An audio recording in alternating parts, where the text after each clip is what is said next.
Hello guys, just confirm when we are live. Confirm कीजिए जब हम लाइव आ जाएंगे। जब आप लाइव होंगे just confirm. So I can see already Priyanka, good evening. क्या मैं लाइव दिख रहा हूं आपको? Am I audible, visible properly to all of you? Just confirm.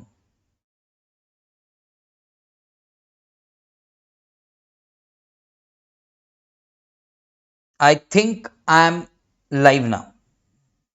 Yes. So very very good evening to one and all. कैसे हो सब लोग?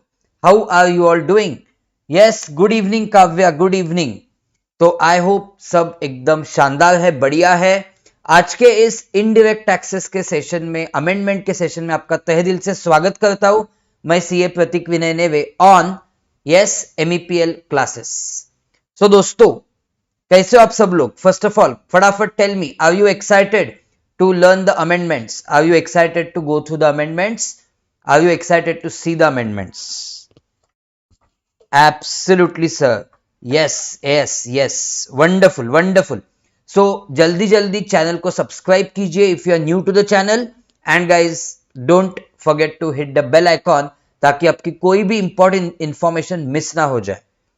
सो क्या हम शुरुआत करेंगे आज के अमेंडमेंट्स की? Yes sir, absolutely start with the amendments.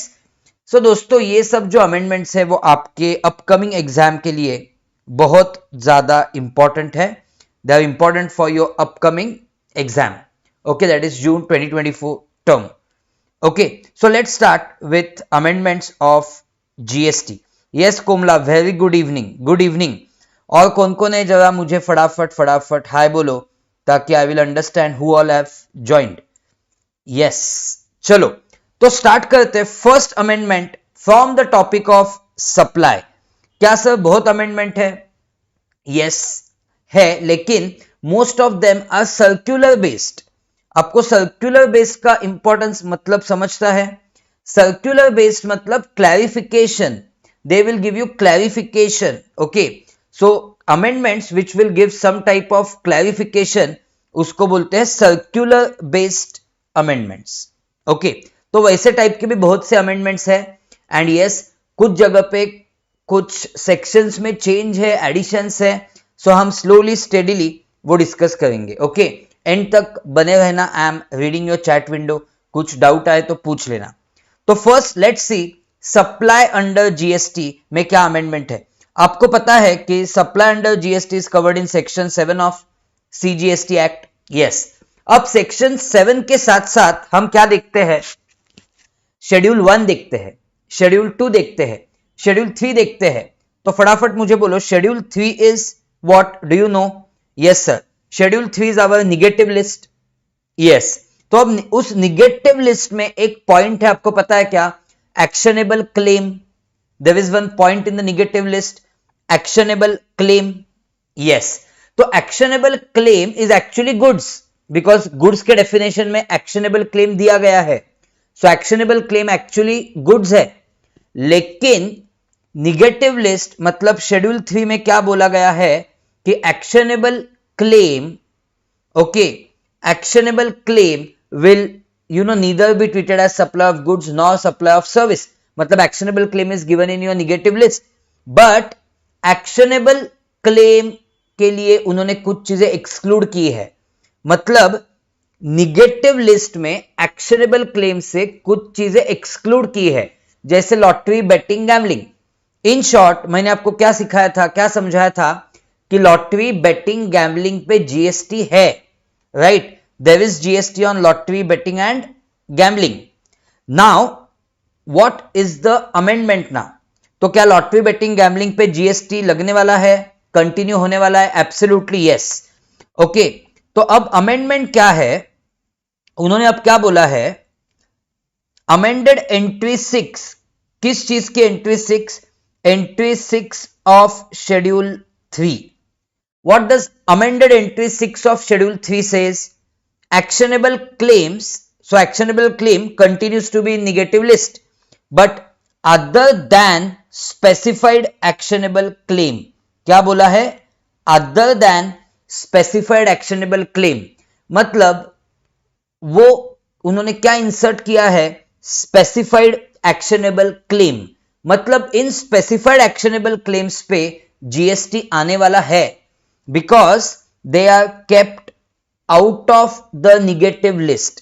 समझ में आया कि नहीं सबको? Did you all get the point कि actionable claim is a is in negative list, but negative list में बोला है actionable claim other than specified actionable claim.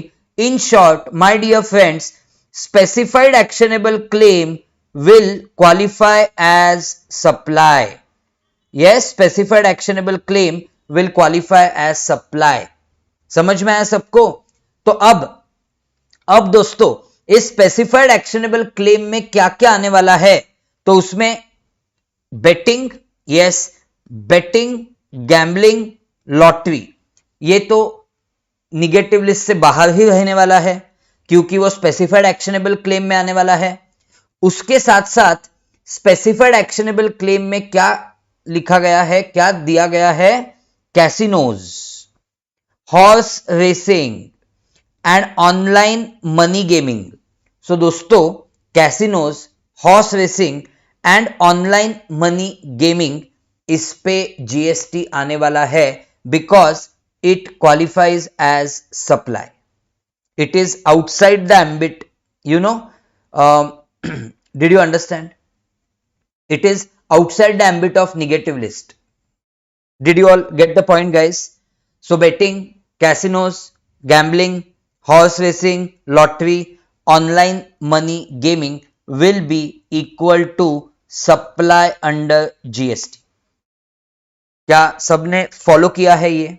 Did you all follow this amendment? Yes or no? फटाफट आप मुझे बोलोगे, Did you all follow this amendment? Yes or no? फटाफट आप बोलोगे तो सबका यस आने के बाद I will go on to the next amendment. Okay, तो ऐसे अमेंडमेंट्स है कि जिसमें आपका बेसिक अंडरस्टैंडिंग कुछ इतना चेंज नहीं होगा. Yes, then next supply of food and beverages. आपको पता है supply of food and beverages और any other article for human consumption, सुना है आपने ये? यस. इस पे क्या होता है दोस्तों, इस पे जीएसटी लगता है. ओके, वो कहां पे दिया गया है? Supply of food and beverages, okay, and any other article for human consumption. ये पॉइंट दिया गया है शेड्यूल 2 में. शेड्यूल 2 मतलब जहां पे क्लैरिफिकेशन दिया गया है ना, whether particular activity will be called as supply of goods or supply of services, वहां पे ये एक्टिविटी दी गई है, isn't it? Supply of food and beverages. तो वहां पे बोला गया it is supply of service. Yes, absolutely. तो अब उन्होंने एक जस्ट क्लैरिफिकेशन निकाला है. व्हाट दैट क्लैरिफिकेशन सेज, बहुत सिंपल है कि supply of food and beverages eight cinema halls ये टैक्स होगा एज अ रेस्टोरेंट सर्विस. आप आइनॉक्स, पीवीआर ऐसे जब सिनेमा घरों में जाते हो, मल्टीप्लेक्स में जाते हो, तो you know eat food there, have beverage there, cold drinks, coffee, तो ये सब क्या माना जाएगा? As if it is a restaurant service. And all applicable provisions in GST as applicable to restaurant will apply in this case. Did you all follow it? So see, eating joint is a wide term which include refreshment of eating stalls, kiosks, counters or restaurant at cinema also. Cinema operator may run this refreshment, eating stall, kiosk, counters, restaurant themselves or they may give it on a contract to third party. Okay, ये सब कुछ माना जाएगा supply of what? All of this will be considered as supply of service. Okay, with service? Restaurant service. Yes, did you all understand it? Yes, very good. चलो आगे बढ़ते. Then एक clarification दिया गया है with respect to taxability of shares held in subsidiary company by holding company. Okay, तो of course ये tax नहीं होगा। क्यों नहीं होगा? क्योंकि shares is not goods. Okay, shares is not goods because securities is not goods. Okay, and securities include shares. So this holding of shares in a subsidiary by holding company will not be supply. Okay, so वो just यहाँ पे specify किया गया है। The activity of holding of shares of subsidiary company by holding company per se cannot be treated as supply of services. Okay, तो supply नहीं होने वाला। Clear? Shall we go ahead? Did you follow the points till this? Yes sir. Then उसके बाद देखो charge of GST में क्या amendment है। Okay, government is empowered to notify goods for whom proviso to section 5(1) is not applicable for levy and collection of IGST, and in whose case IGST shall be levied and collected in manner specified in 5(1) only। मतलब ये specific provision क्यों बनाई गई है? ताकि actual में क्या बोला गया है कि जो provisions of customs tariff act है ना, provisions of customs tariff act they will apply in case of import of goods. Getting it? अब देखो, proviso to 5(1) provides that IGST on goods imported into India shall be levied and collected in accordance with provisions of Customs Tariff Act. Okay, at the point when the duties of customs are levied on the said goods under section 12 of Customs Act. Okay, अब क्या हुआ है अभी? Yes, वो जो casinos है, betting है, lotteries है, वो भी टैक्सेबल है। यस, सो अब क्या बोला गया है? Now government will be able to notify certain goods for whom said proviso may not be applicable for levy of collection of IGST। So कुछ जो गुड्स है जो इंपोर्ट किए गए हैं उनके लिए गवर्नमेंट क्या नोटिफाई कर सकती है कि कस्टम्स के प्रोविजंस अप्लाई ना हो। राइट, कस्टम्स के प्रोविजन अप्लाई ना हो। Now so amended proviso to 5(1) of IGST act क्या बोलती है? Integrated tax on goods other than goods as may be notified by government on recommendation of council imported into India। so in short, अब government notify कर सकती है कुछ goods जो import किए लेकिन उस पे कस्टम्स के प्रोविजन अप्लाई नहीं होंगे। Did you get the point? So now government has been given right to notify import of goods, to notify import of goods, okay, on which customs provision shall not apply, on which customs provisions shall not apply। did you get the point guys? yes sir। तो ये provision क्यों बनाई होगी? why would this provision be made? बहुत simple reason है। देखो, अब ये प्रोविजन क्यों बनाई? With effect from 1 October 2023 supply of online money gaming. तो देखो, ये मैं बोल रहा था ऑनलाइन मनी गेमिंग अब जीएसटी में लाया गया है। यस, वो जीएसटी में लाया गया है। अब ये online money gaming platform outside India है, तो online money gaming platform outside India है, तो और इंडिया में बैठे बैठे मैंने वो ऑनलाइन मनी गेमिंग अवेल किया, तो यस, तो क्या होगा? तो it will be taxable in India and उसके ऊपर कस्टम्स के प्रोविजन अप्लाई नहीं होंगे। सिर्फ जीएसटी के प्रोविजन अप्लाई होंगे. That is what is discussed. Because आपको समझना है कि online money gaming is not a service but it is goods, because वो एक्शनेबल क्लेम में आता है. ओके और अभी अभी हमने देखा एक्शनेबल क्लेम में आने के बावजूद it is it is a supply, because actionable claim excludes this specified actionable claim. Okay, so supply of online money gambling has been notified for said purpose. This implies that सबसे important sentence इस सब का एक summary क्या है? Import of specified actionable claim of online money gaming will be taxed under IGST as import of goods without applying provisions of customs duty. Okay तो जो customs duty के प्रोविजंस है वो इसके ऊपर अप्लाई नहीं होंगे, सिर्फ और सिर्फ जीएसटी के ही प्रोविजंस अप्लाई होंगे. That is what is discussed here. Clear? तो ये इसका एकदम क्या है, एकदम शॉर्ट में इसका एक्सप्लेनेशन है. ओके बट पॉइंट इज क्या इस पे अभी तक कोई सवाल बन सकते हैं? तो सवाल एक ही चीज का बन सकता है, that is can online money gaming B taxed? The answer is absolutely yes.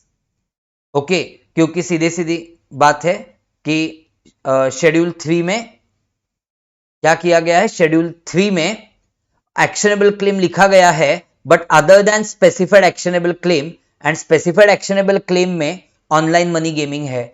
In short online money gaming will become taxable. Is it clear? ये एक्सप्लेनेशन आपको लिखने को आना चाहिए. Agreed all of you? Shall I go ahead? क्या मैं आगे बढ़ू? सबको यहां तक समझ में आया? Yes sir.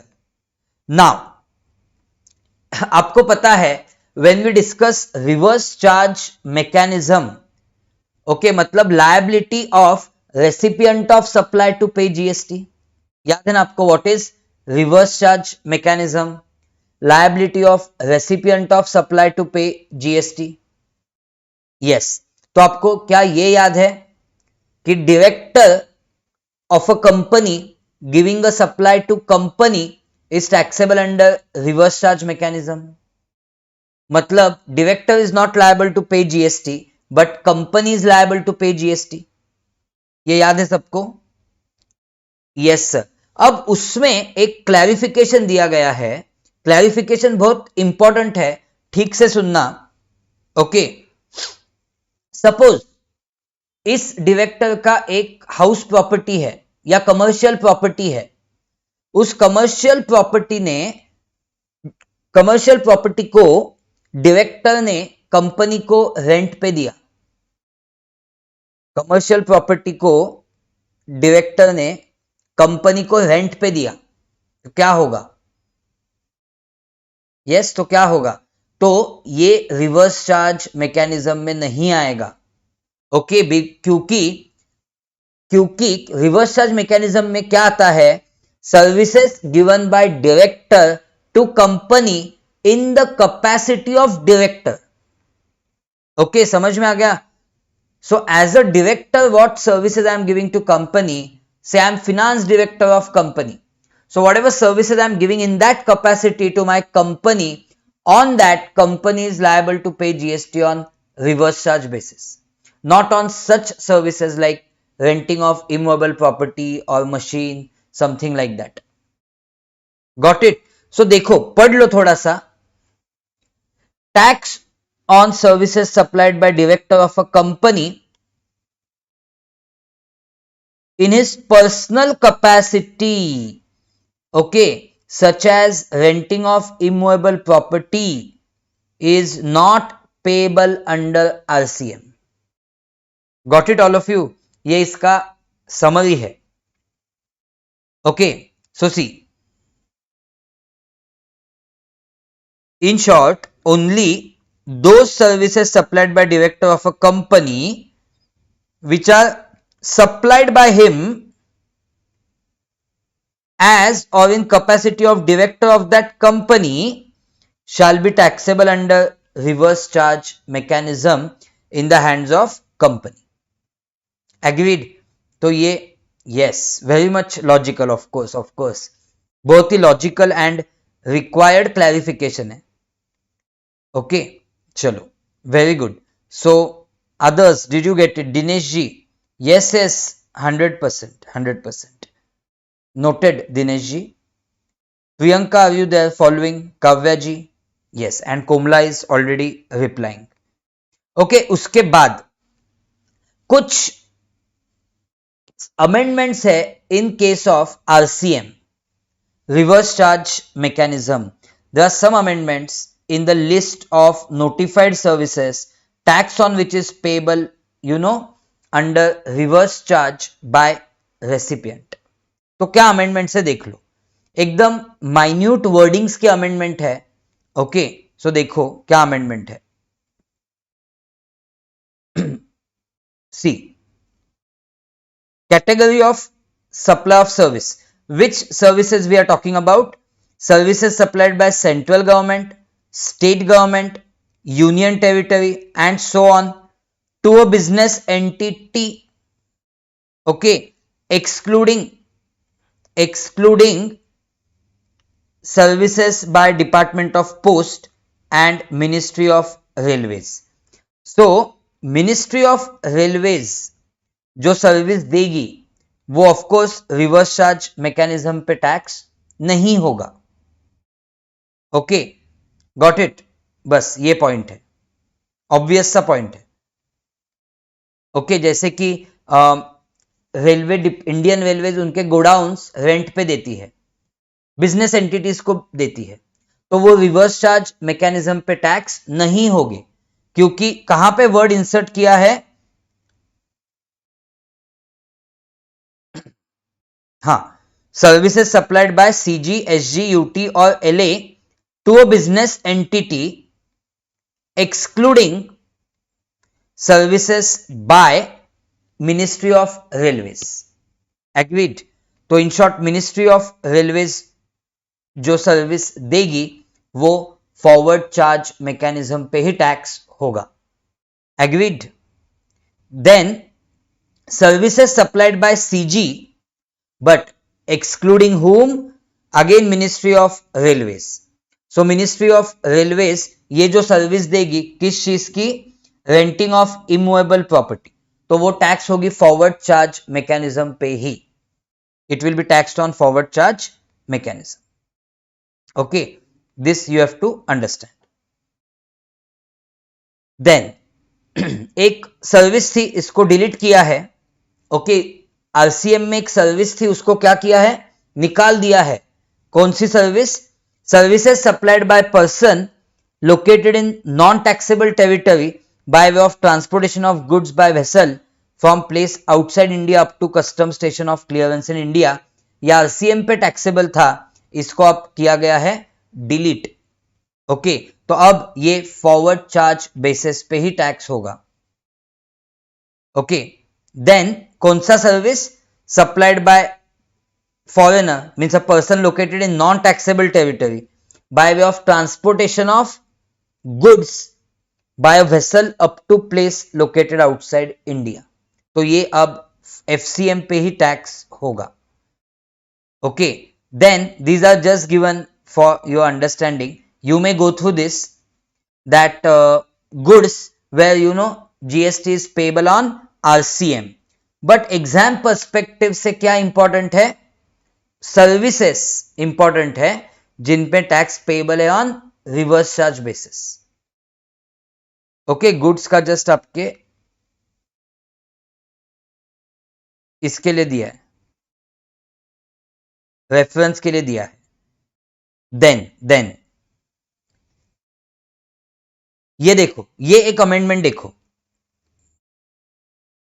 ये एक अमेंडमेंट देखो, सेक्शन 10 वाला अमेंडमेंट है, कॉम्पोजिशन स्कीम वाला अमेंडमेंट है. यस, चार्ज टॉपिक कर रहे हैं ना, पहले सप्लाई टॉपिक किया सेक्शन 7 वाला, उसके बाद चार्ज टॉपिक. चार्ज मतलब लेवा एंड कलेक्शन वाला टॉपिक.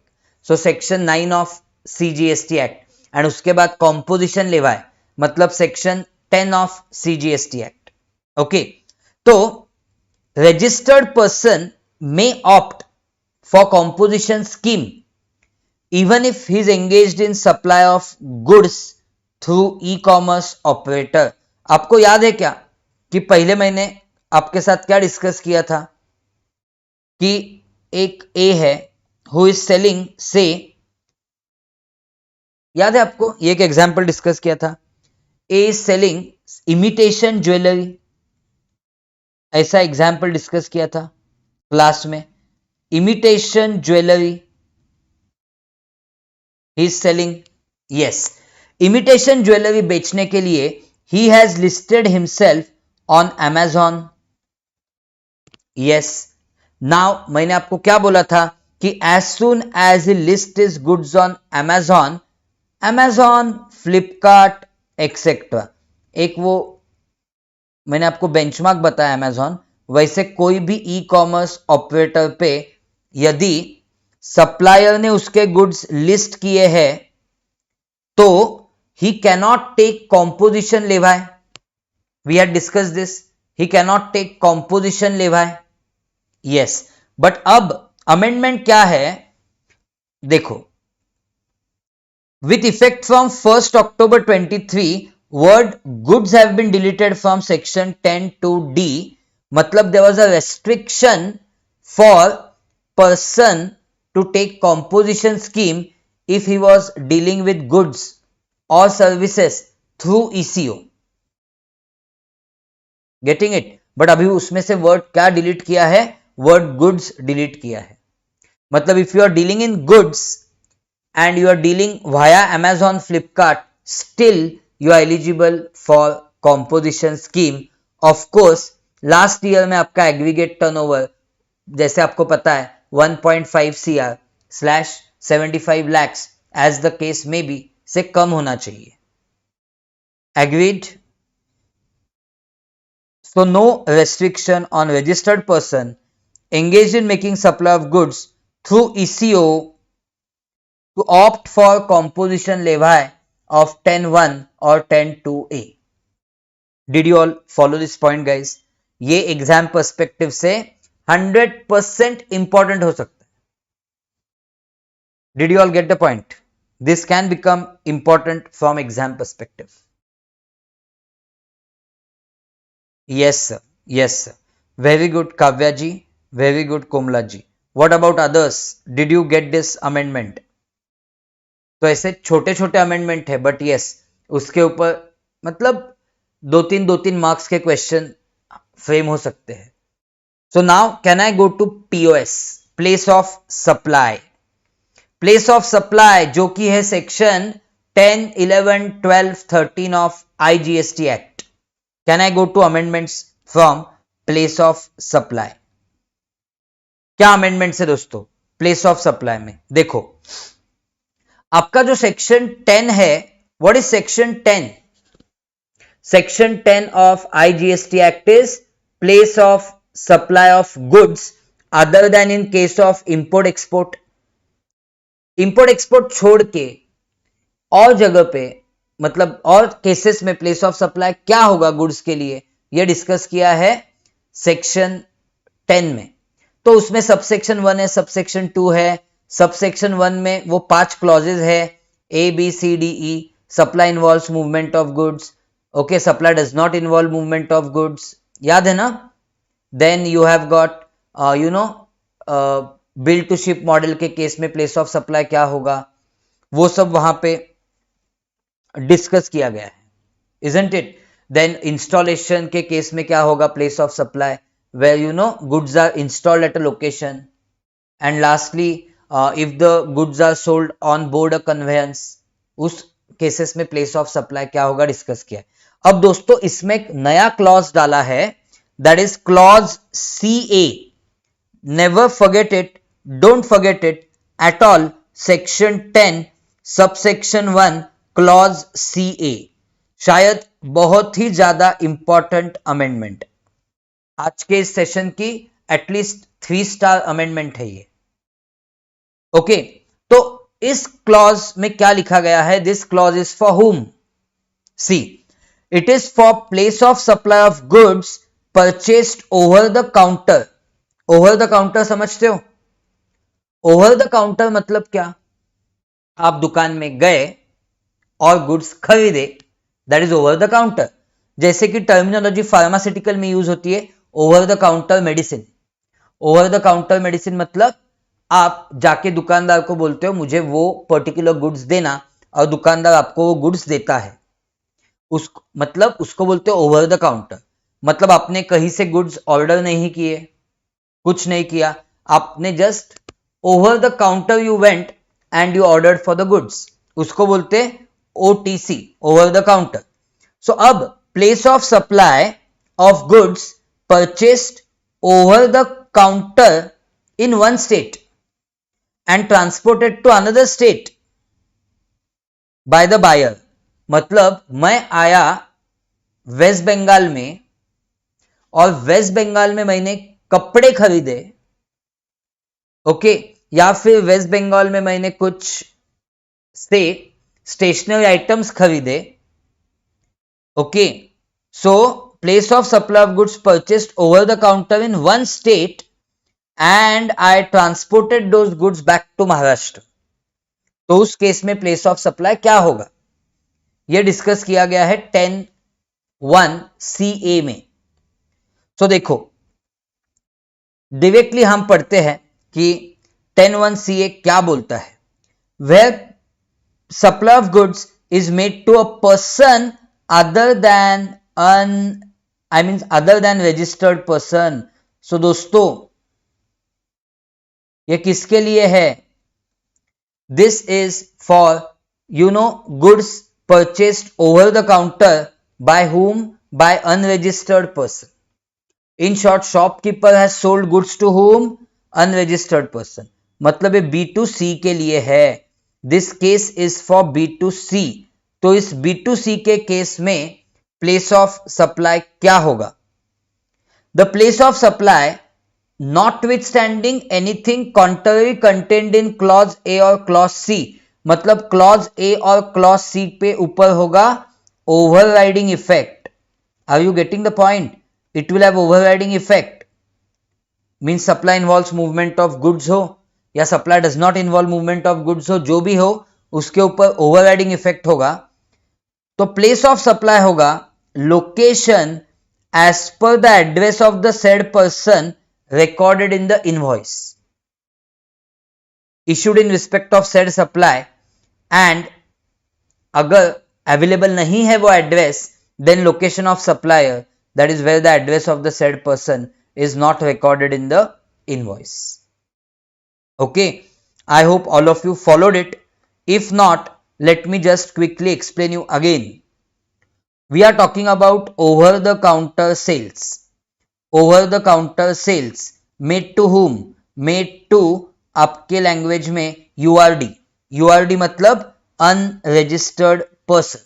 मैं अनरजिस्टर्ड पर्सन को URD बोलता हूं। चलो, so OTC sales made to unregistered person, okay, made to any unregistered person. Agreed? Made to any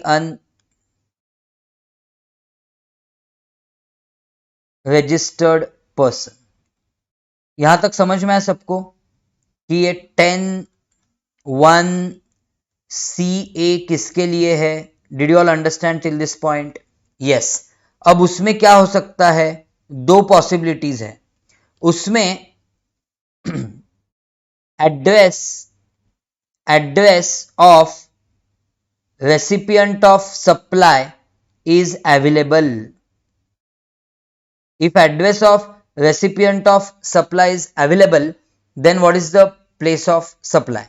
Then place of supply is equal to state of recipient। Did you all get the point? Yes sir। And if address of ROS is not available, if address of ROS is not available, then very simple guys, if it is not available, then it will be location of supplier। then it will be location of supplier। क्या सबने follow किया ये? yes, absolutely। Okay, so this way you have to go ahead and learn this section 10 subsection 1 clause CA of IGST Act. Okay चलो wonderful. And एक छोटा सा point है, simply mentioning मतलब उस इनवॉइस पे अगर even state of unregistered person is mentioned that is sufficient. Even if state of unregistered person is mentioned instead of his complete address, that would be sufficient. Agreed? Complete address नहीं लिखा, इस unregistered person का सिर्फ state लिखा महाराष्ट्र तो भी काम चलेगा, तो वो बन जाएगा place of supply. Agreed all of you? Yes. So now if supplier is from Kolkata and address of unregistered person is of Maharashtra, place of supply will become Maharashtra and there will be a charge of IGST. अब बोल नहीं सकते practically ये कितना अच्छे से implement होगा, लेकिन यू नो ऐसा प्रोविजन तो बना के रखा है, ये समझना चाहिए as a student. Only time will tell कि शॉपकीपर्स ये कितना अच्छे से फॉलो करते हैं. देन उसके बाद एक नया सेक्शन इंसर्ट किया गया 14A. New section has been inserted, section 14A. कौन से एक्ट में होगा ये? Of course it will be of IGST act because we are talking about place of supply ना. तो किनके लिए 14A इंसर्ट किया गया है? See, consequent to online money gaming. जो online money gaming becoming taxable, आपको पता है पहले डिस्कस किया, by virtue of amendment in schedule 3 of CGST act. Okay, there is a need for special provision to be introduced for taxability of online money gaming. Online money gaming facility given by whom? By a person located outside India to a person in India. Okay. ये करने की जरूरत है. So liability of said supplier for payment of IGST, so that online gaming platform will be liable to pay GST in India. Single registration of the said supplier through simplified registration scheme. Okay. And power for government for blocking of access by public to information generated and so on. Resultantly, with effect from 1st October 23, new section 14A has been introduced. What does 14A says?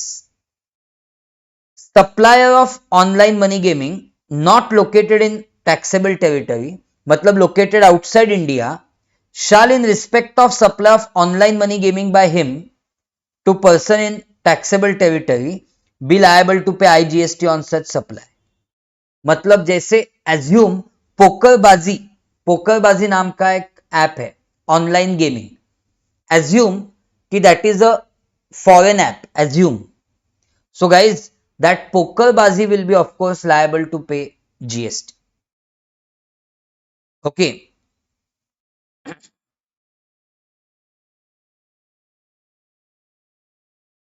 Clear all of you till this point? तो ये आपको समझना है.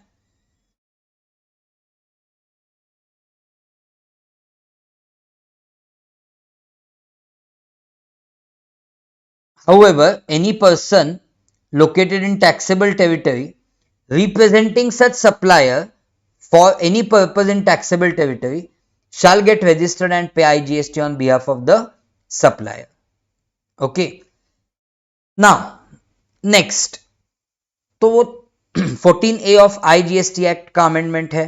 अब clarification regarding place of supply in specified cases, बहुत ही ज्यादा important, बहुत ही ज्यादा इंपॉर्टेंट.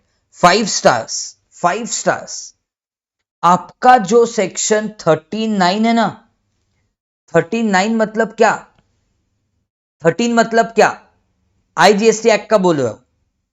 13 मतलब place of supply of services where either supplier और recipient of supplies outside India, याद है अगर दोनों के दोनों इंडिया में है तो सेक्शन 12 आता है, सप्लायर और रेसिपिएंट ऑफ सप्लाई दोनों इंडिया में है तो सेक्शन 12 आता है। बट 13 कब आता है?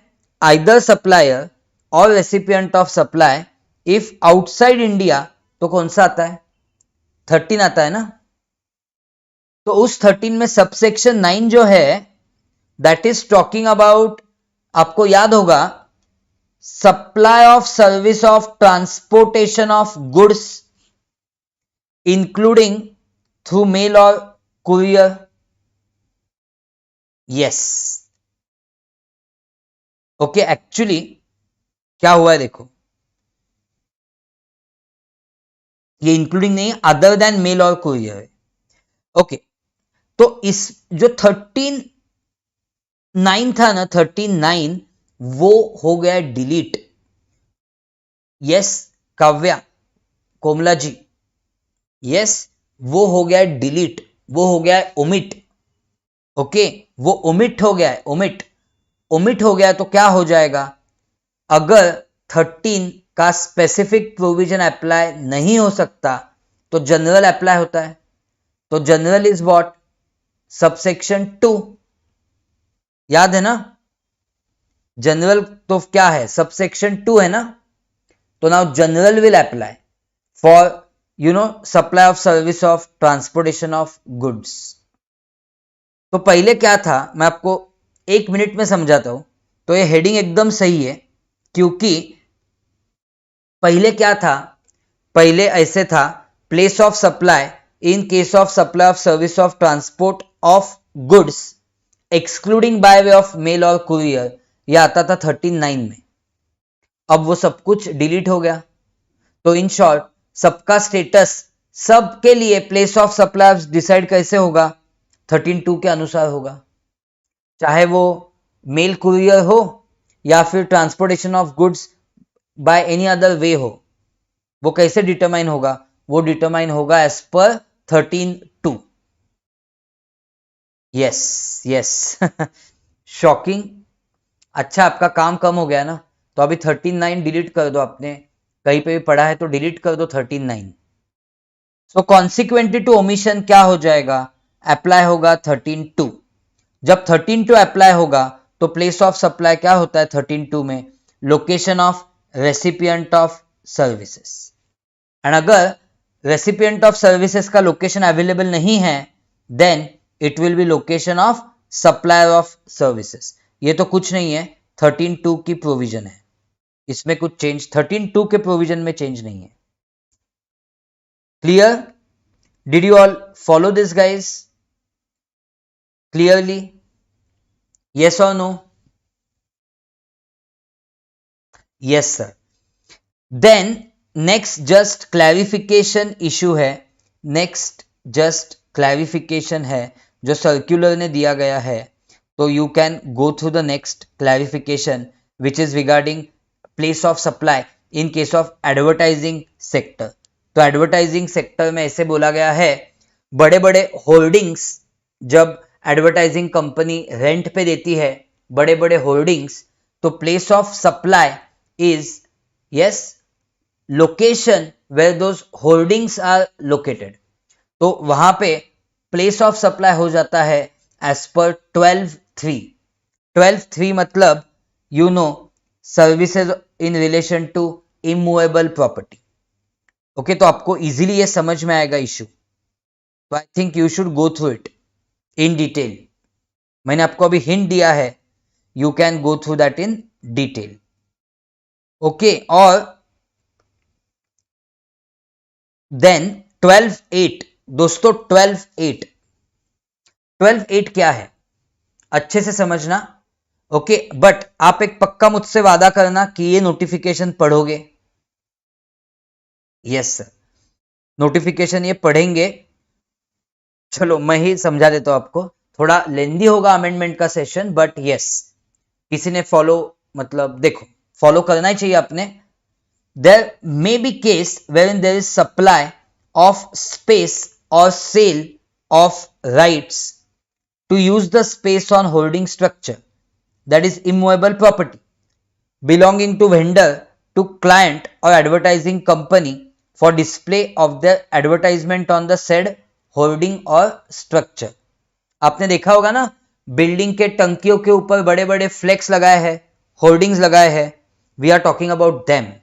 सो what will be the place of supply of services supplied by vendor to advertising company in such case? तो उस केस में उन्होंने बोला है the hoarding or structure is erected on the land, it will be considered as, of course, immovable structure as it has been embedded in the earth. Embedded मतलब fixed in the earth.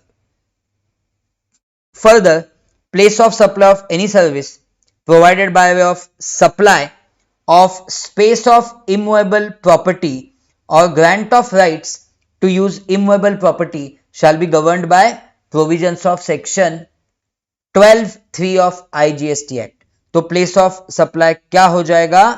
Place of supply हो जाएगा where this particular holding or structure for advertising is located. Got it? जहां पे उसका location है वो हो जाएगा प्लेस ऑफ सप्लाई. नाउ एक और केस देखो.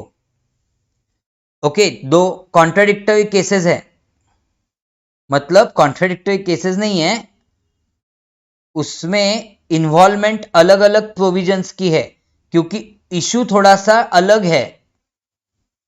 There may be another case where the advertising company wants to display their advertisements on hoardings at specific location availing services of vendor.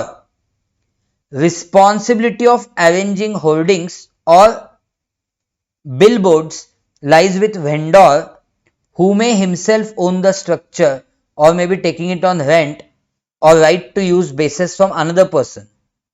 The vendor is responsible for display of advertisement. Okay,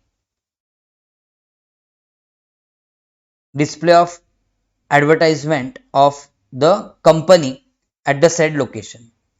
During this entire time of display of advertisement, vendor is in possession of holding or structure at the said location on which advertisement is displayed, and advertising company is not occupying the space. Thank you so much, Shubhji.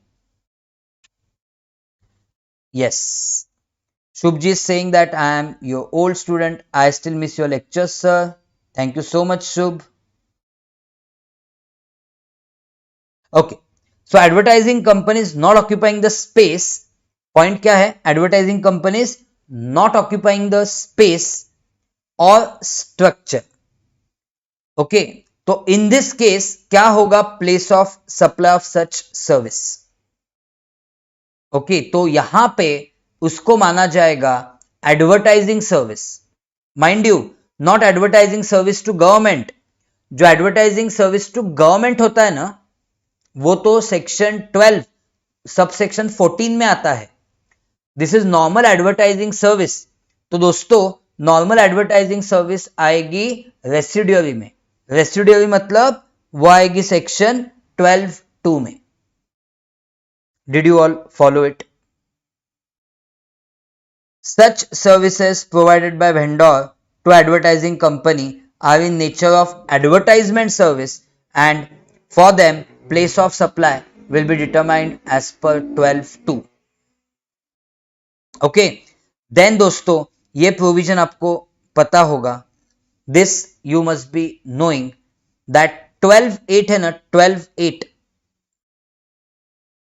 आपका जो 12(8) है ना of IGST act, जिसमें which is about place of supply of services which are of goods transportation. उसमें एक proviso था. क्या proviso था? कि if the goods are to be taken outside India, see ये प्रोवाइजो था, where the transport of goods is to a place outside India, then place of supply shall be destination of such goods. अब इसको किया गया है omit. इसको omit किया गया है, मतलब क्या होगा, मतलब एक्स इंडिया का है, वाई भी इंडिया का है, एक्स ट्रांसपोर्ट कंपनी है, तो X is supplier of service, Y is say private, Y private limited recipient of supply. Okay, तो पॉइंट क्या है कि दोनों कहां पे है, दोनों इंडिया में है, और यस वेरी गुड, यहां पे इंक्लूडिंग मेल और कुरियर है, वेरी गुड काव्या जी, एब्सोल्युटली करेक्ट, यस दोनों इंडिया में है, ये सप्लायर है, ये रेसिपिएंट ऑफ सप्लाई है, बट गुड्स भेजे हैं कनाडा में, गुड्स भेजने हैं कनाडा में, तो प्लेस ऑफ सप्लाई क्या होगा, तो 12(8) के प्रोवाइजो के अनुसार वो होता था Canada, but no longer it will be Canada, it will be determined as per 12(8) के normal provisions. So in this case, place of supply will be location of recipient of supply, because recipient of supply is say registered in GST. If he is not registered in GST, then place of supply will be location where goods are handed over for their transportation. समझ में आया सबको? Did you all understand? So in short, कहीं पे भी goods भेजो उससे फर्क नहीं पड़ेगा, if supplier and recipient of supplies in India, then you have to follow 12(8). पहले होता था 12(8) का प्रोवाइजो, बट प्रोवाइजो किया है डिलीट, अब फॉलो होगा 12(8). Did you all understand guys? Yes. Exemptions, let's go to exemption. So POS topic में से आई एम एक्सपेक्टिंग क्वेश्चन, इसलिए उतना टाइम डेडिकेट किया पीओएस को, प्लेस ऑफ सप्लाई को। Okay, exemption you can lightly go through, I am not saying कि exemption इतना important होगा, but still go through it once. Satellite launch service, आपको पता है एग्जम्पशन मतलब you know certain transaction on which there is no GST for time being, कुछ transaction जिसपे GST नहीं है for time being, that is called as exemptions. Yes, तो exemptions में क्या किया है, सैटेलाइट लॉन्च सर्विसेज पहले से एग्जम्प्ट थे, बट स्पेसिफिक ऑर्गेनाइजेशन ने दिए तो ही एग्जम्प्ट थे, अब वो स्पेसिफिक ऑर्गेनाइजेशन का नाम हटा दिया है, मतलब सैटेलाइट लॉन्च सर्विस अब किसने भी दिए, लेट एनीवन गिव इट, वो बन जाएगी एग्जम्प्ट। एग्रीड? देन बहुत ही ज्यादा थर्स्ट इस टाइम बहुत ही ज्यादा इंपॉर्टेंस है मिनिस्ट्री ऑफ रेलवेज के ऊपर। So services by central government, state government, so and so, excluding the following services. So services by department of post and ministry of railways, ministry of railways को यहां पे add किया है, तो ministry of railways की service exempt नहीं होगी। यहां पे भी सेम, ये देखो मिनिस्ट्री ऑफ रेलवेज ऐड किया है। ओके, तो you can go through this amendment, उसमें मिनिस्ट्री ऑफ रेलवे ऐड किया है, ये देखो इसमें भी मिनिस्ट्री ऑफ रेलवे ऐड किया है। ओके, ये देखो इसमें भी मिनिस्ट्री ऑफ रेलवे ऐड किया है। Sir, can you please let us know when you are going to conduct? Okay. So soon, we will come with the, you know what, update for that. ठीक है, tension मत लो, we will come with update for that. इसलिए आपको channel को subscribe करना चाहिए, right? चलो, अब new exemption has been introduced, full नया एग्जम्पशन इंट्रोड्यूस किया। Services provided to a governmental authority by way of water supply, public health, sanitation conservancy, solid waste management, slum improvement and upgradation. तो ये जो services है ना, water supply, public health, sanitation conservancy, solid waste management, slum improvement and upgradation, कोई luxurious services नहीं है, okay, कोई luxurious services नहीं है ये, तो ये सब एग्जम्प्ट है. They are given to whom? They are given to governmental authority. Okay, समझ में आया? यस. देन ये देखो, ये पहले एग्जाम था. Service by way of transport of goods by vessel from place outside India up to custom station. ये transportation of goods के सर्विसेज पहले एग्जाम थे, उसको कैंसिल किया है. Services received by RBI from outside India in relation to management of foreign exchange reserve, पहले exam था, exemption को ओमिट किया है, तो ये अब सब बन जाएंगे टैक्सेबल. ओके, तो प्लीज ये इंपॉर्टेंट जो मैंने आपको अभी करवाया है, एटलीस्ट उतना याद रखो. Agreed guys? Will you all promise me to keep all this important things in mind? I am not ending with the session, I am just done with 1/3, but I am just asking you, are you with me? Will you follow all these things?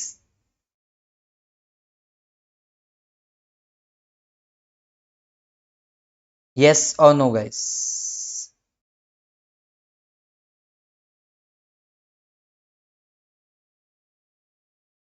I am reading your chat window, so फटाफट tell me.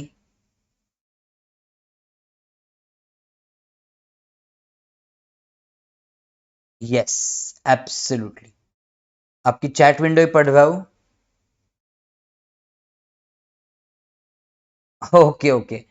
Value of supply, coming to your favourite topic. Yes, always with me. Okay, है ना सही से Audible visible सब कुछ? क्योंकि मेरे यहाँ पे मोबाइल में मैं जहां पे चैट पढ़ रहा हूं वहां पे बफरिंग दिखा रहा है, इसलिए पूछ रहा हूं. I hope systematically audible and visible to all of you. Yes, चलो अब ना Komala ji and all my dear students, क्योंकि कोमला ने बोला है value of supply is favourite topic, इसलिए उसका नाम लिया.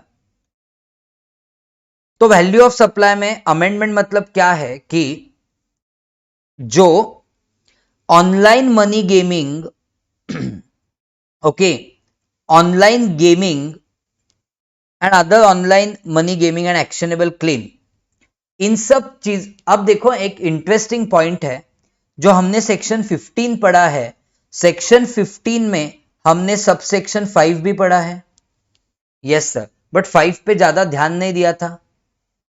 पूछो 5 क्या है? 5 is government may notify certain goods on which value will be prescribed. फिर से बोलो, government may notify certain goods on for which value will be as prescribed. मतलब गवर्नमेंट कुछ गुड्स को चुनेगी, उसके लिए value will be as per the rules. Agreed? समझ में आया?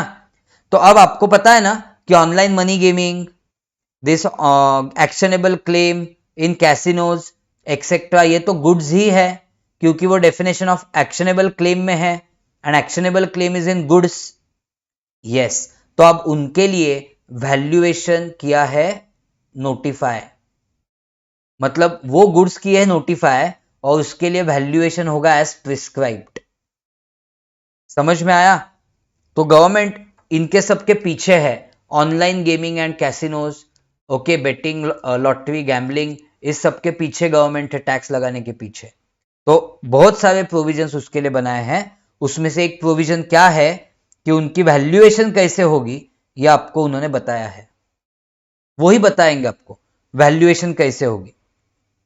एंड कुछ बहुत प्यारे पॉइंट दिए हैं, मतलब प्यारे इसलिए बोल रहा हूं ताकि टैक्स की चोरी ना हो. There is no evasion of tax, इसलिए इतने प्यारे बोल रहा हूं इन पॉइंट्स को. So see, with effect from 1 October 23, supply of online money gaming, supply of online gaming and other online money gaming and supply of actionable claims in casinos have been notified under section 15 subsection 5. दोस्तों भूल गए हो तो बाद में 15.5 एक बार देख लेना. It is for notified goods valuation will be as prescribed. So 15.5 have been notified for prescribing the manner of determination of value.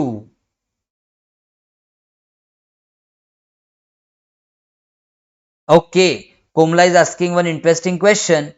Rules 27 to 35 are made under section 15.4. Absolutely correct. But why this one is from 15.5? Very matured question, very deep question. Well, I would say they may have put this by inserting a sub rule in 32.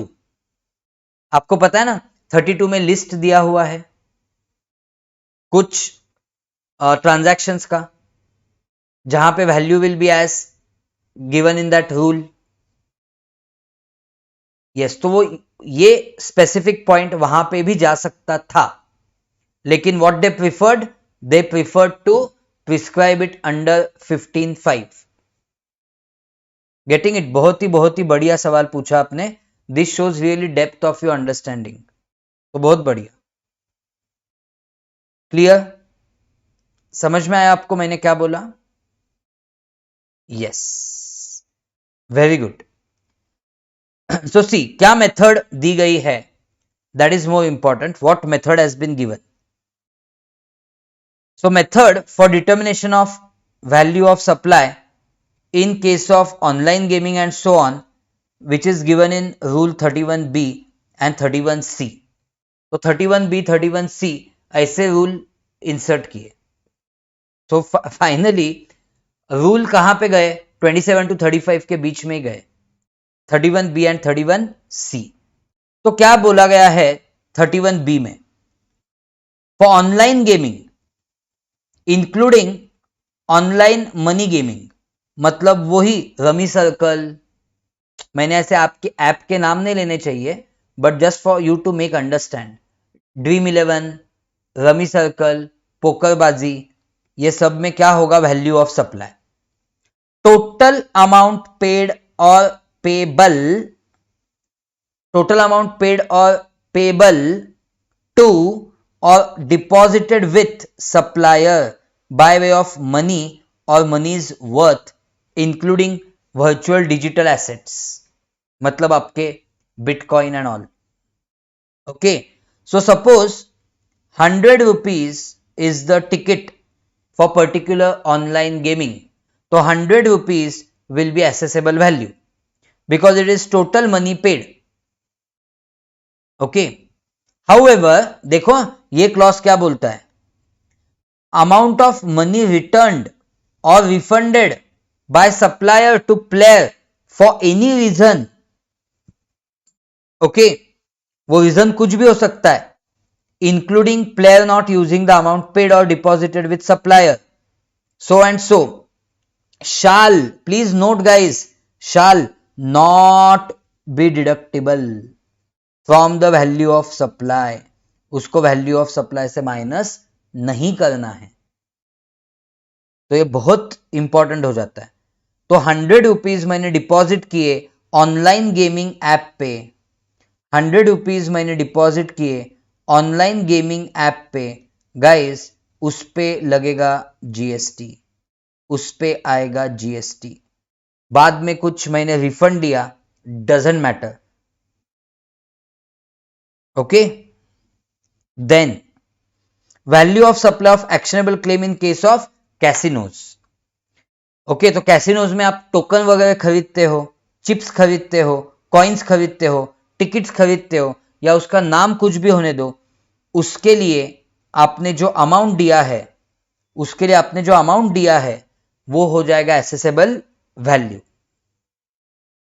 Okay, yes, clear? Then यहां पे भी any amount return, refunded etcetera etcetera etcetera shall not be deductible. तो government बहुत strict है इन चीजों पे. अगर आपको इन चीजों पे पैसा खर्च करना है, बाद में आपने इसका रिफंड भी लिया, तो वो माइनस नहीं होगा। ओके, और एक बहुत क्रिटिकल चीज यहां पे बताई है, any amount received by the player bye winning any event. मतलब मैंने 100 रुपए लगाए, उस 100 पे तो जीएसटी गया, no question about that. 100 was amount which I paid to participate in online gaming, okay, including game scheme competition। अब मैंने क्या किया, इस 100 रुपीज एक्सेस फी पे किया मैंने, वो एक्सेस फी पे करके मैंने पार्टिसिपेट किया, और उस 100 के बेसिस पे मैंने 1000 रुपए लगाए। क्या लगाए? 1000 रुपए लगाए नहीं, 1000 रुपए जीते। आई वॉन 1000 रुपीज। मैंने क्या किया दोस्तों, वह 1000 रुपए विड्रॉ नहीं किए, वह 1000 रुपए मैंने विड्रॉ नहीं किए, वो 1000 रुपए मैंने क्या किया, और गेम्स में लगाए उसी ऐप पे। ओके, उसी ऐप पे मैंने और गेम्स पे लगाए।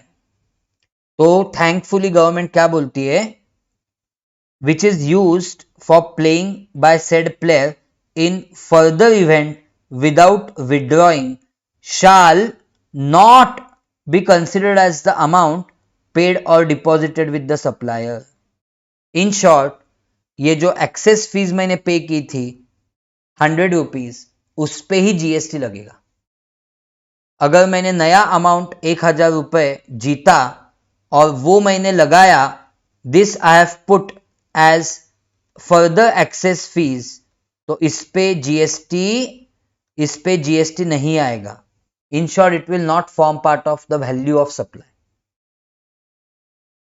Did you get the point? बहुत ही उम्दा पॉइंट है, बहुत सोच समझ के ये रूल बनाया है। Okay, shall we go ahead?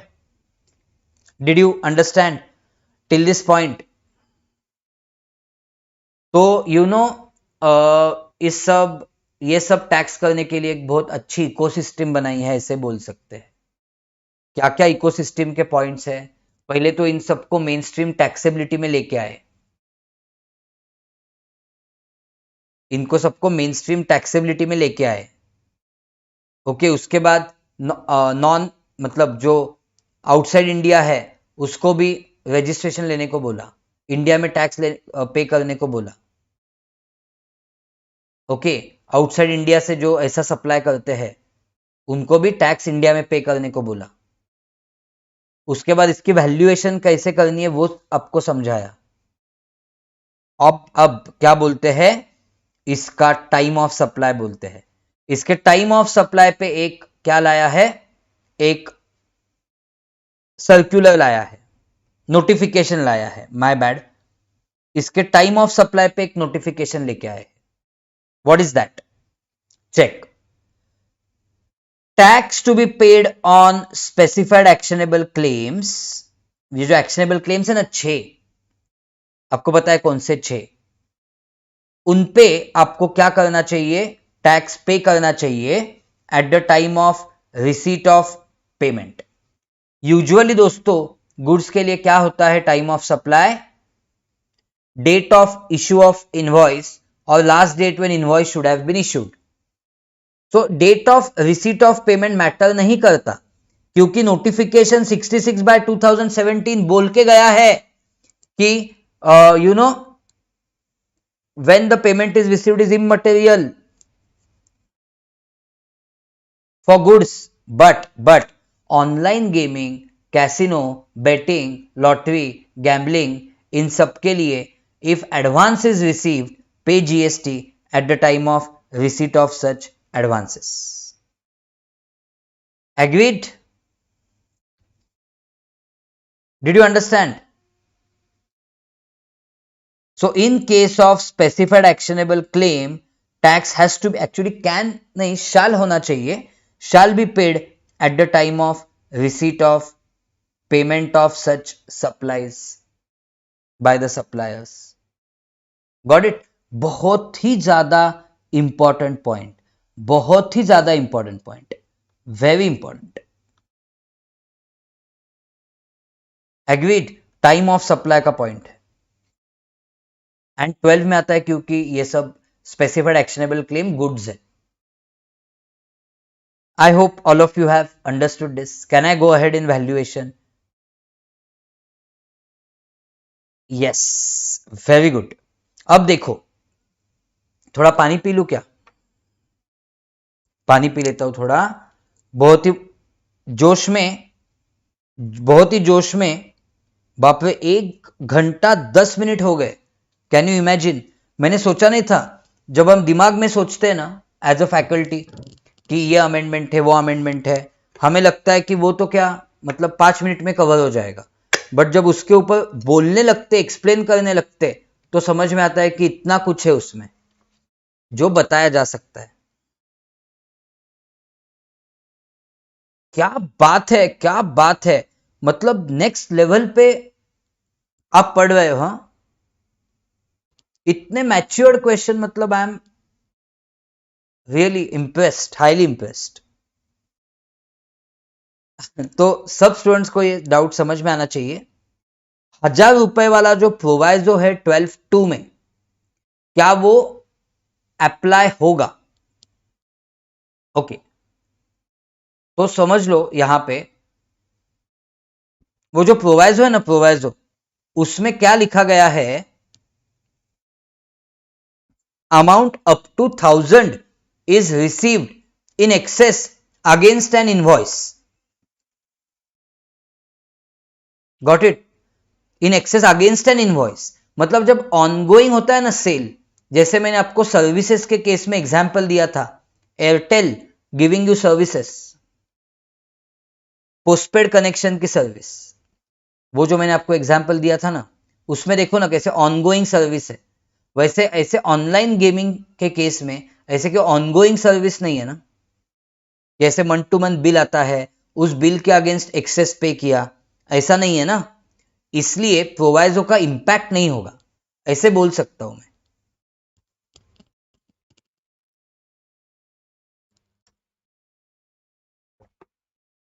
Did you get the point? Proviso का इंपैक्ट नहीं होगा, ऐसे बोल सकता हूं मैं. ऐसे डायरेक्टली नहीं बोल सकता कि प्रोवाइजो एप्लीकेबल नहीं है, बट कुछ इंपैक्ट ही नहीं होगा. ओके, चलो, वेरी गुड, वेरी गुड. आपका ये सब थिंकिंग पैटर्न देख के I am heads of.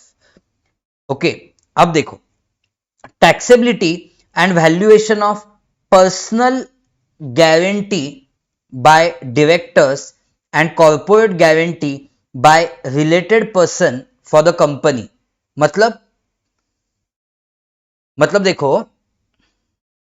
Directors personal guarantee देते हैं कंपनी को ताकि कंपनी को लोन मिल सके, फंडिंग मिल सके बैंक से या फाइनेंशियल इंस्टीट्यूशन से.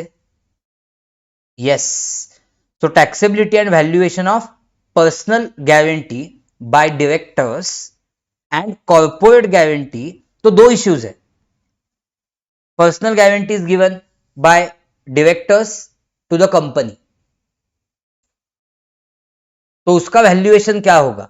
तो सर ये 28 में क्यों आया? ये 28 में आया क्योंकि कंपनी और उसके डायरेक्टर्स रिलेटेड है, इसलिए 28 में आया. Getting it? And corporate guarantee bye related person. Okay, तो पहले डायरेक्टर्स की बात करते.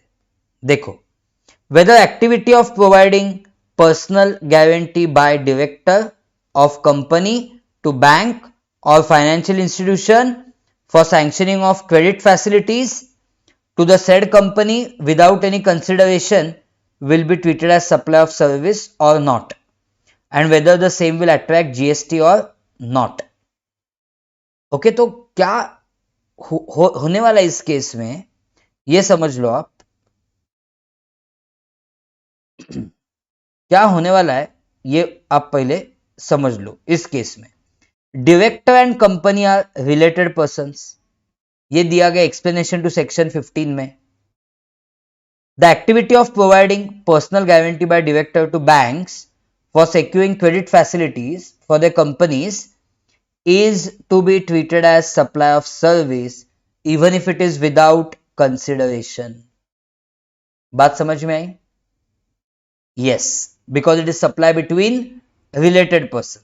तो supply between related person is supply even if it is without consideration, isn't it? Value will be open market value as per rule 28, पता है ना आपको? but RBI guidelines in this regard, no consideration by way of commission can be paid to the director by the company directly or indirectly in lieu of providing personal guarantee to bank for borrowing credit limit except in exceptional cases. तो इस case में दोस्तों क्या होगा, कोई भी director अपने company को कमीशन या फीस चार्ज नहीं कर सकता फॉर प्रोवाइडिंग बैंक गारंटी, ऐसा आरबीआई ने क्लैरिफाई किया है. इसलिए there is no question of supply, क्योंकि यहां पे कोई OMV ओपन मार्केट वैल्यू होने ही नहीं वाली है, क्योंकि मैंने मेरे कंपनी को बैंक गारंटी का सर्विस दिया, मतलब बैंक को जाके गारंटी दिया कि my company will repay the loan, that's why bank gave loan to my company, this is called as bank guarantee. तो मैंने जाके मेरे कंपनी को बैंक गारंटी की सर्विस दी, बट गाइस इसके लिए it is a supply, but मुझे ये क्या करना पड़ेगा, कंपेयर करना पड़ेगा ना कि दूसरे कंपनीज में इसके लिए कितना चार्ज होता है अमाउंट ओपन मार्केट वैल्यू निकालने के लिए. बट ओपन मार्केट वैल्यू होगा ही नहीं, क्योंकि आरबीआई क्या बोलती है, आरबीआई बोलती है ऐसे केसेस में क्या ये हो नहीं सकता कंसिडरेशन, तो मुझे OMV मिलेगी नहीं, so there is no OMV, so there is no question of such supply, okay, because transactions are not having any OMV. See, accordingly it is clarified. तो अब आप बी क्लॉज पे मत जाना, 28 में मुझे पता है बी क्लॉज है, सी क्लॉज है, डी क्लॉज है, उस पे मत जाना आप. क्लैरिफिकेशन दे दिया है गवर्नमेंट में, क्या क्लैरिफिकेशन दिया है, OMV of said transaction or supply may be treated as zero and therefore no tax is payable on such supply of service by director to company. Clear? But हाँ, exceptional जो circumstances होते हैं जहां पे RBI बोलता है कि charge कर सकती है बैंक गारंटी, यस, उस केसेस में, in exceptional cases where remuneration is payable to director, the taxable value of such supply of service shall be remuneration or consideration provided to such guarantor by company directly or indirectly.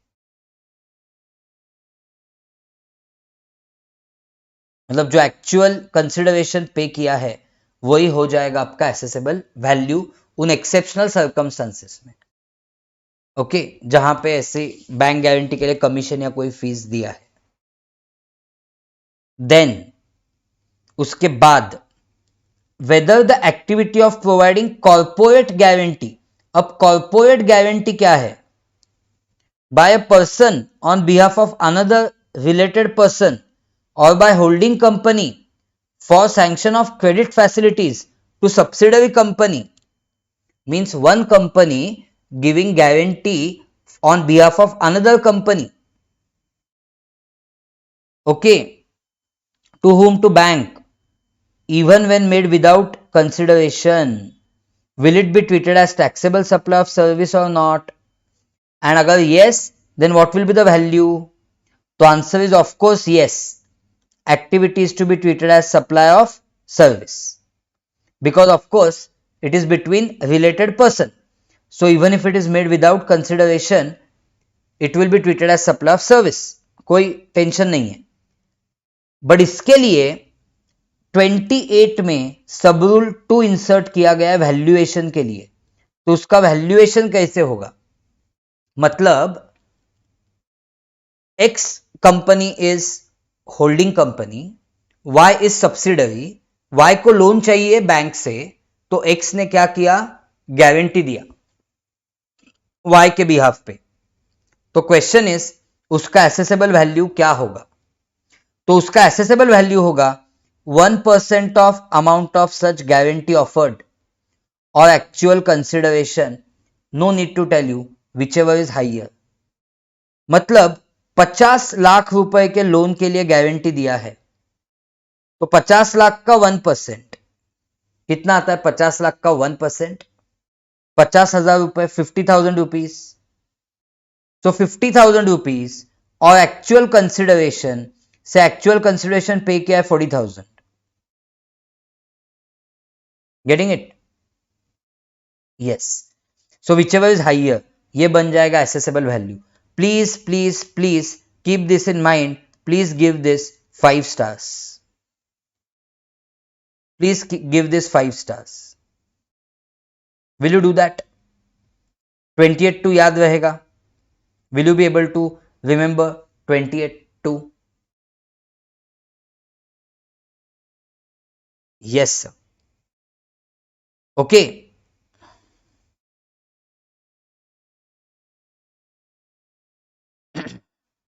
Then ये clarification note you can go through.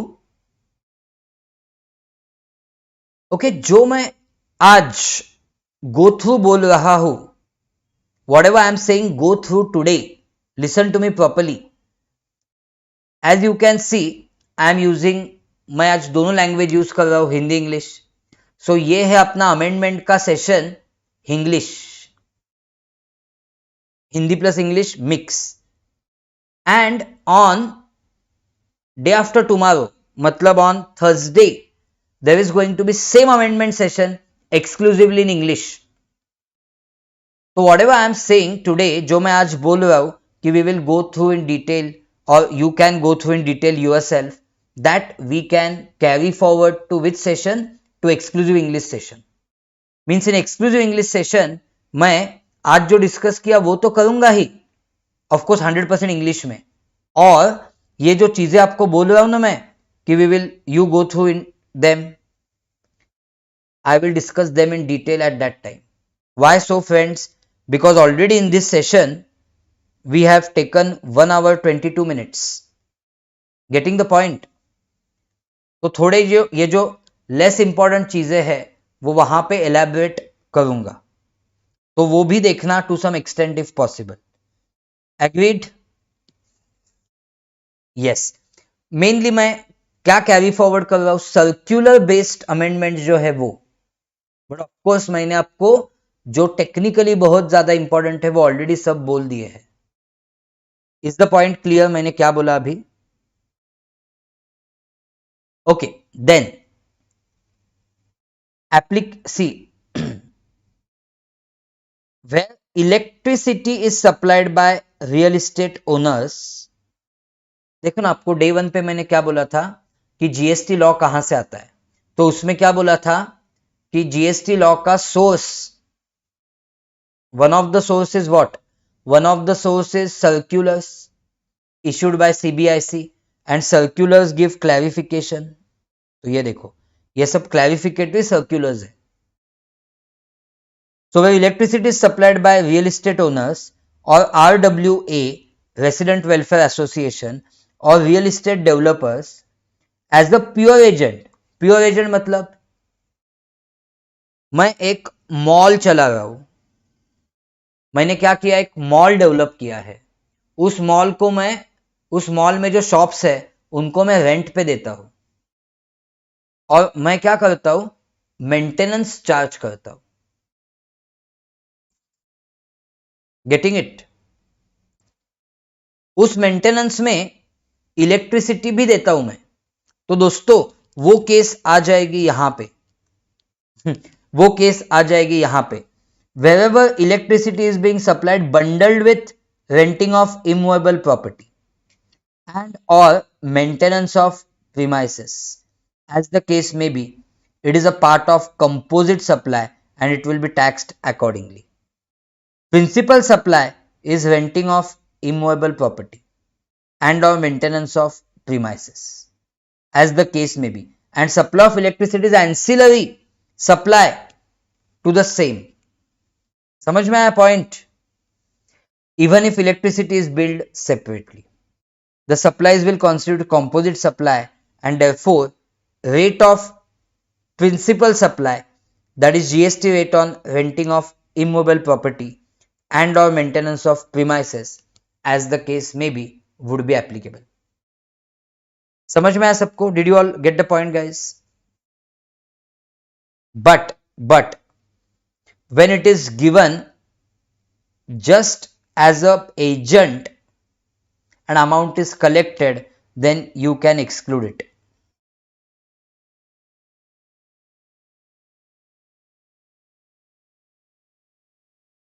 Okay, then ITC. अब मैं आपको बोलता हूं ITC में क्या देखना है आपको. आईटीसी में बेसिकली वो एक जो अमेंडमेंट है ना, कौन सी वाली,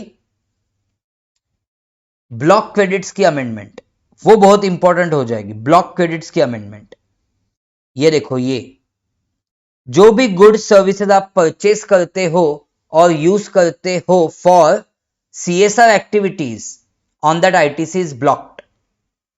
मतलब मैंने आपको एग्जांपल दिया था कि आपके ऑर्गेनाइजेशन में नोटबुक्स परचेस किए for giving it in your CSR activities, उस नोटबुक्स पे जीएसटी है, उस जीएसटी का आईटीसी नहीं मिलेगा. Absolutely correct. Clause F A, section 17 subsection 5 का clause F A, absolutely correct. Kavya ji and Komala ji, absolutely correct. And ये जो 16(4) वाली अमेंडमेंट है, ये एक्चुअली पहले ही हो चुकी है. ओके, बट अभी जस्ट मैंने यहां पे आपकी मिस नहीं होनी चाहिए इसलिए पुटअप की है कि the last date of taking ITC is 30th November following the end of the financial year to which the invoice pertains or debit note pertains. आपको इनवॉइस या डेबिट नोट उसकी डेट देखनी है और वो कौन से फाइनेंशियल ईयर में है वो देखना है, और उसके बाद वाला 30th नवंबर वो हो जाएगा लास्ट डेट और actual date of relevant annual return whichever is earlier that you know. Then registration topic में प्रोसीजर्स में कहीं कहीं पे चेंज हुए हैं प्रोसीजर में. ओके, डायरेक्टली ऐसे प्रोविजन बेस्ड चेंज क्या है, ये तो एक है, mandatory registration for every person supplying online money gaming from place outside India. Yes, तो उसके लिए एक नया क्लॉज डाला है XIA means 11A. Online money gaming if being supplied from place outside India, तो उनके लिए इंडिया में रजिस्ट्रेशन लेना इज मस्ट.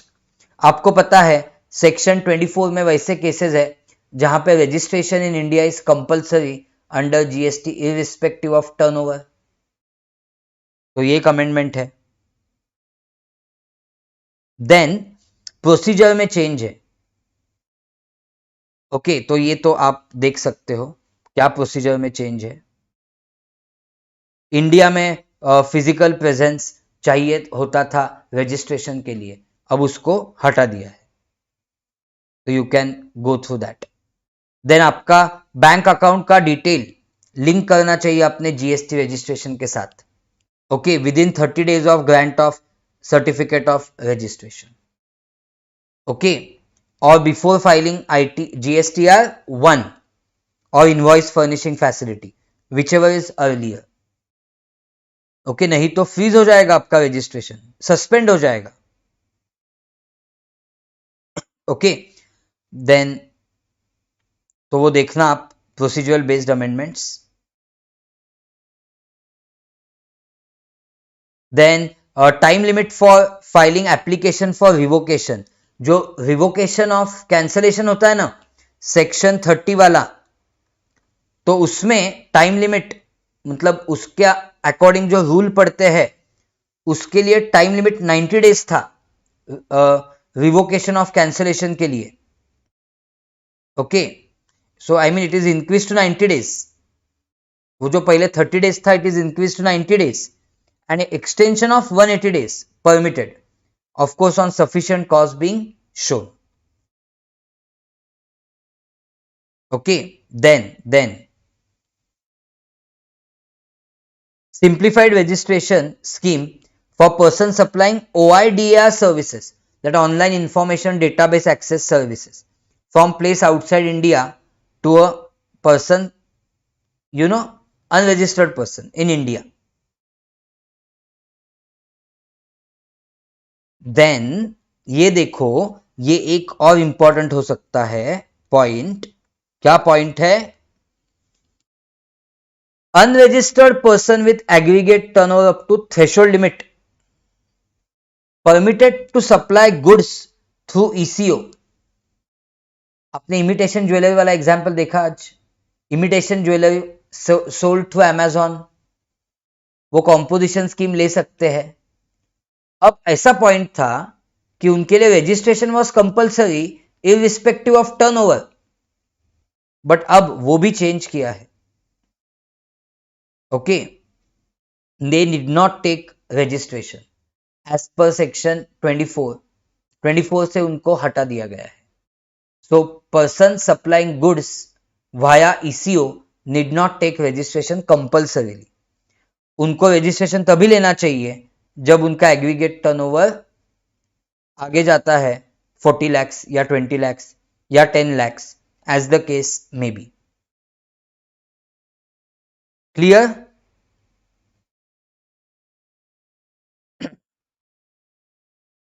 चलो देन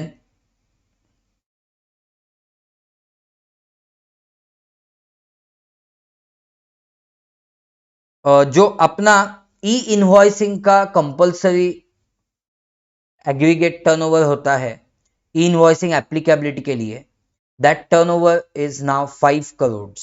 अगर 5 करोड़ के आगे आपका टर्नओवर है in any of the financial year beginning 17-18, then for you e-invoicing is mandatory.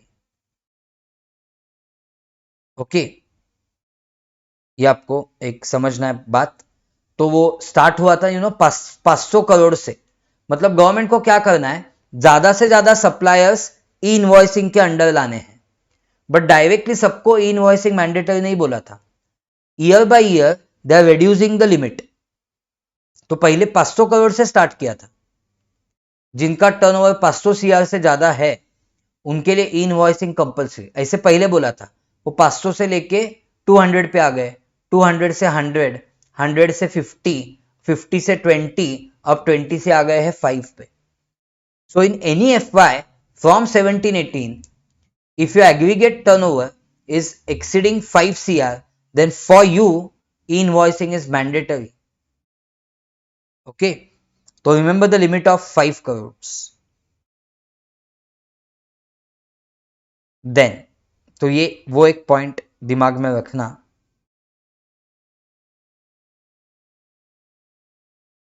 Then what else will become important?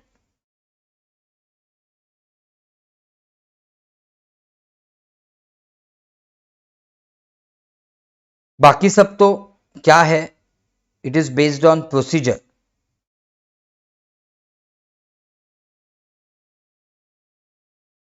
हाँ, ये एक पॉइंट हो सकता है इंपॉर्टेंट दोस्तों.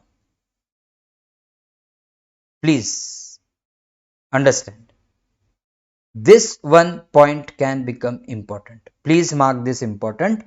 नोट कर लो, पेज 54 पे ये पॉइंट है.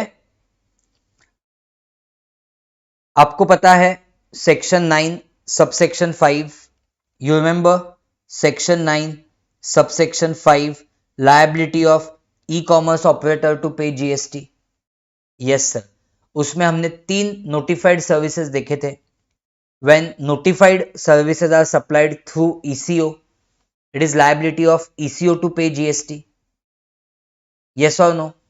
3 केसेस देखे थे. Number 1, motor cab, motor taxi. Number 2, tell me what is number 2? It is your, yes, accommodation service supplied by unregistered person. And number 3, बोलो, it is a housekeeping service provided by unregistered person. याद है ना? तो उस eco के examples दिए थे ना आपको, ओला, ओयो, अर्बन कंपनी. अब उसके साथ साथ और एक ऐड हो गया है. Please mark this, very important. 5 stars, 5 stars. Tax on passenger transportation service by omnibus.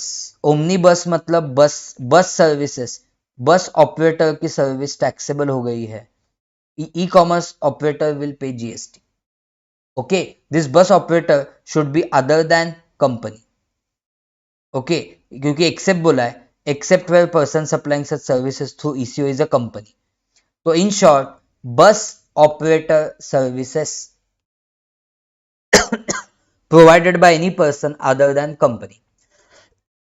मतलब दोस्तों, to give you a simple example, mister X है, mister X is having a transport company, he is a बस transport operator. Okay, he is a bus transport operator and he has listed himself on Redbus. He has listed himself on Redbus. Redbus पता है ना सबको, app या Goibibo या MakeMyTrip. Okay, तो guys यहां पे as a passenger you book ticket on Redbus. So you as a passenger is not liable to pay GST. ये bus transport operator other than company है, this is not company, so they are also not liable to pay GST. Who is liable to pay GST? Government says ECO. Agreed? समझ में आ गया सबको? इसको 5 marks क्यों दिए? क्योंकि इजीली आपको इसके ऊपर सवाल पूछ सकते हो। Agreed all of you? Did you get the point guys? Yes sir, absolutely. Then filing of returns के केस में कुछ नए क्लॉज इंसर्ट किए गए हैं जहां पे यू नो कुछ पेनलाइजिंग क्लॉज है कि additional cases prescribed where registered person will be debarred, means stopped from furnishing details of outward supply in GSTR 1 or IFF. IFF मतलब invoice furnishing facility. ओके, तो कुछ नए केसेस यहां पे डाल दिए गए हैं। ओके, जो लोगों की ये फैसिलिटी ब्लॉक हो सकती है, तो you can go through them. Then so this way guys you can easily go through this procedures। तो ठीक है, मतलब clear all of you till this point? जो इंपॉर्टेंट अमेंडमेंट डिस्कस किए वो क्या सबको बहुत अच्छे से समझ में आ गए? Yes, absolutely.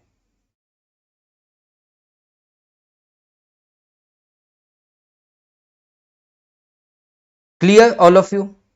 Have you followed guys? तो मैंने तो थोड़ा क्या किया है, थोड़ा एम्बिशियसली ज्यादा ही कंटेंट यहां पे डाला है, but what you should understand, जो अभी तक डिस्कस किया वो सबसे ज्यादा इंपॉर्टेंट था। Have you followed it all of you?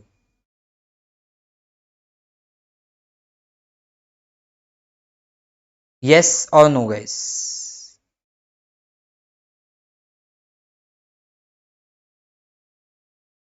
Noted. Wonderful, wonderful, wonderful, wonderful.